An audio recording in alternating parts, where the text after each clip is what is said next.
حافظ ابو نعیم رحمه الله تعالی فهیلة الاولیاء دا کتاب نوم دی. دی کې دا حدیث را نقل کړی دی چې نبی علیه الصلاة والسلام فرمایي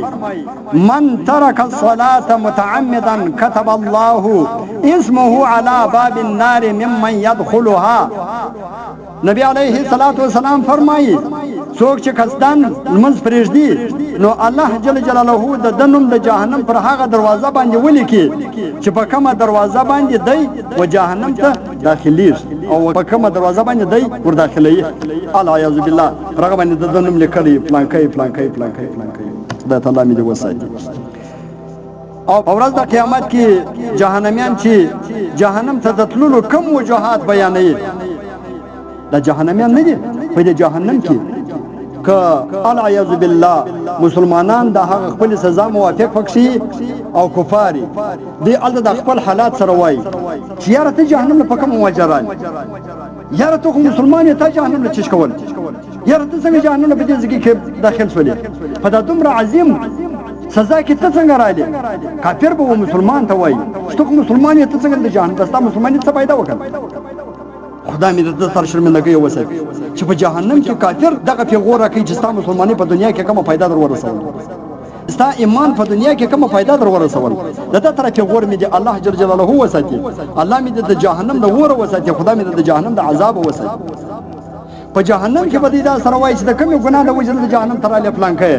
تا کوم ګناه کوله پلان کوي د جهنم تراله. لیکن الله تعالی په قران پاک کې فرمایي چې یو لو ذریعہ به د جهنميانو دای چې دی به دا سره وایي لم نکو من المصلين چې موږ نو د منګزار څخه یعنی موږ چې په دې جهنم کې نن داخل شوی یو دا زموږ د جهنم د دخول وجه دا ده چې موږ په دنیا کې منځ قضا کوي منځ نه کوي پر فیسبوک باندې منځ قضا کوي پر پیج کو پجر باندې منځ قضا کوي پر نیټ باندې منځ قضا کوي پر ټي وي او پر سروزو باندې منځ قضا کوي دا خدای او عبادت ته موږ وخت نه ور کوي ټول شپه موږ په دغه طریقه باندې پر ځمانه تیرول د دې به یو وجه د جهنم د دخول دغه چې لم نکو من المصلين مرد المنگزار څخه نو په دې وجه په دې جهنم کې او د دې لپاره باغ سخت عذابي چې د غي شلده یا د ویل شلده په هغه کې به د نور جهنم د دې څخه چی غواړي پناه غواړي د دې د ګرمۍ څخه پناه غواړي. الله یعذ بالله. بیا الله جل جلاله د دې آیات پسې فرمایي فما تنفعهم شفاعة الشافعين. استغفر الله چې داسې خلکو ته به د سپارښت کوونکي سپارښت هیڅ نه پنه رسوي.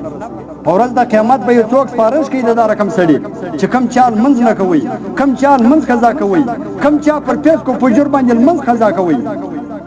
هغه ته به په ورځ د قیامت د چا سپارښت نه پنه رسوي پیدا به نه رسوي. څوک به سپارښت کوي خو سپارښت به پیدا نه ورسوي. د الله تعالی په قرآن پاک کې فرمایي د مولوی جبار خبره نه ده د یو بل عالم خبره الله تعالی په قرآن پاک کې فرمایي. لہذا خو که یو طرف ته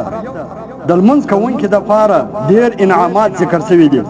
نو بل طرف ته د بې لمانځه دپاره سختې سزاګانې هم ذکر شوي دي په قرآن پاک او په احادیثو کې. څلور پنځه شپږ بیانونه خو موږ د تېرې جمعو کې د لمانځه پر فضایلو باندې وکړو چې د لمانځه څومره فضایل دي څومره ثوابونه دي او څومره فایدې په دنیا او په آخرت څومره عزت دی هغه موږ د تېرو بیانو کې وویل. خو لیکن پر قضا باندې بیا د غونګر عذاب شته. الله تعالی د غونګ په ناراضه کېږي په قضا باندې. مفتي عبد الجبار